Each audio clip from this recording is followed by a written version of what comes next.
வணக்கம். நான் உங்கள் ஜெயா. இன்றைக்கி நம்ம இந்த வீடியோவில் இந்தியன் இங்கிலீஷ் போயட்ஸில் தாகூர், நாயுடு, சத்தபாத்தியா இவங்கள பற்றி பார்க்கலாம் வாங்க. ரவீந்திரநாத் தாகூர் ஏஷியாவில் முதல்ல இலக்கியத்துக்காக நோபல் ப்ரைஸ் வாங்கினவர். இவருக்கு 1913 நோபல் ப்ரைஸு அவரோட புஸ்தகமான கீதாஞ்சலிக்காக கிடச்சிது. இவர் 1861 திபேந்திரநாத் தாகூருக்கும் சரோஜாதேவிக்கும் பிறந்தார். திபேந்திரநாத் தாகூர் ரொம்ப ஒரு இன்ஃப்ளூயன்ஸான ஒரு Bengali member of the பிரம்மோ Samaj. அது மாத்திரம் இல்லாமல் ரவீந்திரநாத் தாகூர் 6 வயசு இருக்கும் போதே கவிதை ஆரம்பிச்சிட்டாரு. சின்ன வயசுலேயே அவர் காளிதாசாவுடைய கிளாசிக்கல் போய்ட்ரி படிச்சிருக்காரு. அவர் உபனிஷாட்ஸ், அப்புறம் நிறைய மொழிகள், அப்புறம் மாடர்ன் சயின்ஸஸ்லாம் படிச்சிருக்காரு. 1878 அவர் இங்கிலாந்துக்கு பேரிஸ்டர் ஆகணும்னு படிக்க போனார். ஆனால் 1880 அங்கே யூனிவர்சிட்டி காலேஜ் ஆஃப் லண்டன்லேருந்து இந்தியாவுக்கு திரும்பி வந்துட்டார். ஏன்னா அவங்க அப்பா அவரை மிருணாளினி தேவின்ற ஒருத்தங்களோட திருமணத்துக்கு ஏற்பாடு பண்ணதுனால 1901 தாகூர் சாந்திநிகேதன் வெஸ்ட் பெங்காலில் இருக்குது, அங்கே போய் அவரோட ஆசிரமத்தை ஆரம்பித்தார். அவரோட நோக்கம் என்னென்னா, நம்மளுடைய பாரம்பரிய கல்வி முறையை நம்ம திருப்பி கொண்டு வரணும் அப்படின்றது தான். 1950 அவர் எழுதின ஜனகணமன இந்தியாவுடைய தேசிய கீதமாக ஏற்றுக்கொள்ளப்பட்டது. 1940 ஆக்ஸ்போர்ட் யூனிவர்சிட்டி அவருக்கு டாக்டர் ஆஃப் லிட்ரேச்சர்ன்ற ஹானரை கொடுக்கறதுக்காக சாந்திநிகேதனில் ஒரு செரமனி அரேஞ்ச் பண்ணாங்க. தாகூர் ஆகஸ்ட் 7, 1941 இந்த உலகத்தை விட்டு பிரிஞ்சார். தாகூர் அவருடைய எழுத்து மூலமாக பலரை கவர்ந்திருக்காரு. ஆரம்ப கட்ட காலத்தில் அவரோட கவிதைகளை ஈர்க்கப்பட்டவங்க WB Yeats, ரொமேன் ராலண்ட். அவரோட கவிதையை Spanish பாய்ட்ஸு, Nobel லாரேட்ஸ்லாம் பாராட்டியிருக்காங்க. கப்ரியேலா மிஸ்ட்ரேல், Pablo நெரூடா, ஆக்டோவோ பாஸ்லாம்.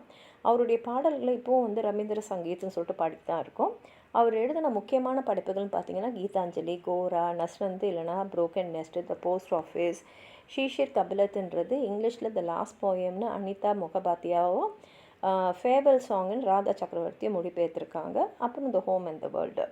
Sarojini Naidu நம்ம த நைட்டிங்கேல் ஆஃப் இந்தியான்னு சொல்லுவோம். ஏன்னா அவங்க அவ்வளோ அருமையாக போயம்ஸும் சாங்ஸும் எழுதியிருக்காங்க. அவங்களோட பெஸ்ட் புக்ஸ்ன்னு சொன்னால் the golden threshold, the gift of India, அப்புறம் புரோக்கன் விங். அவங்க பிறந்தது 13 ஃபெப்ரவரி 1879 ஹைதராபாத்தில். அவங்க அப்பா அகர்நாத் சத்தபாத்தியா ஒரு சயின்டிஸ்ட், ஃபிலாசபர் அண்ட் எஜுகேட்டர். அவங்க அம்மா பரத சுந்தர தேவி. அவங்க அப்பா ஒரு பொலிட்டிக்கல் ஆக்டிவிஸ்ட். அது மாத்திரம் இல்லாமல் நிசாம் காலேஜ் ஃபவுண்டர் அவர். அது மாத்திரம் இல்லாமல் first member of Indian national Congress ஹைதராபாத்தில். சரோஜினி 12 வயசு இருக்கும் போதே அவங்க அறிவாற்றலுக்காக மெட்ராஸ் யூனிவர்சிட்டியில் செலக்ட் ஆனாங்க. அதுக்கப்புறம் அவங்க கிங்ஸ் காலேஜ் லண்டன்லேயும், கிர்டன் காலேஜ் கேம்பிரிட்ஜ் யூனிவர்சிட்டிலையும் படித்தாங்க. அவங்களுக்கு நிறைய மொழிகள் நல்லா தெரியும். Urdu, English, Persian, Telugu, Bengali. அவங்க காலேஜில் படிக்கும் போதே டாக்டர் முத்தையா கோவிந்தராஜன் நாயுடுன்றவரோட பழகி 19 வயசு இருக்கும் போது 1898 அவங்கள திருமணம் பண்ணிக்கிட்டாங்க. 1961 அவங்க அவங்களுடைய poetry collections the feather of the டானை பப்ளிஷ் பண்ணாங்க. அவங்க இந்தியன் நேஷ்னல் காங்கிரஸில் வேலை செய்யும் போது நிறைய பெரிய பெரிய ஆளுகளோடலாம் தொடர்பு இருந்தது. முகமது அலி ஜின்னா, ஜவஹர்லால் நேரு, மகாத்மா காந்தி, இவரோடு அவங்களுக்கு ஒரு நல்ல பாண்டிங் இருந்தது. 1925 அவங்கள president of the national congress ஆகினாங்க. ஒரு பெண்மணியே முதல்ல அந்த காங்கிரஸ் போஸ்டில் இருந்தது இவங்க தான். அதே மாதிரி இந்தியாவுக்கு சுதந்திரம் கிடச்சிட்டப்புறம் 1947 அவங்கள உத்தரப்பிரதேஷோட கவர்னர் ஆக்குனாங்க. முதல்ல ஒரு கவர்னர் அந்த பெண்மணியும் இவங்க தான். மார்ச் 2, 1949 அவங்க ஹார்ட் அட்டாக்ல இறந்துட்டாங்க. அவங்களோட பொயிட்ரி கலெக்ஷன்ஸ் பார்த்தீங்கன்னா முக்கியமானதுன்னா the golden threshold, the bird of time, the broken wing, the feather of dawn. இது அவங்க இறப்புக்கு அப்புறம் பப்ளிஷ் ஆச்சு.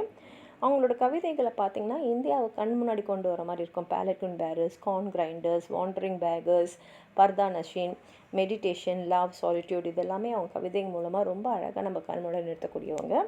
அடுத்தது ஹரீந்திரநாத் சட்டோபாத்யா. இவர் பிறந்தது 1898 ஏப்ரல் 2, இறந்தது 1900 ஜூன் 23. இவங்க கமலாதேவின்னு ஒரு மദ്രാசி விதவையை 1919 திருமணம் பண்ணியிருந்திருக்காரு. இவரோட முக்கியமான படைப்புகள்னு பார்த்தீங்கன்னா துக்காராமன்ற ஒரு play, echoes and chains, a call to poets. உங்களுக்கு ஏதாவது சொல்லணும்னு நினச்சிங்கன்னா கீழே இருக்கிற கமெண்ட் பாக்ஸில் எழுதுங்க. இந்த வீடியோ லைக் பண்ணுங்கள், உங்கள் ஃப்ரெண்ட்ஸோடு ஷேர் பண்ணுங்கள். சப்ஸ்கிரைப் பண்ணாதவங்களாம் ப்ளீஸ் சப்ஸ்கிரைப் பண்ணி சப்போர்ட் பண்ணுங்கள். நன்றி.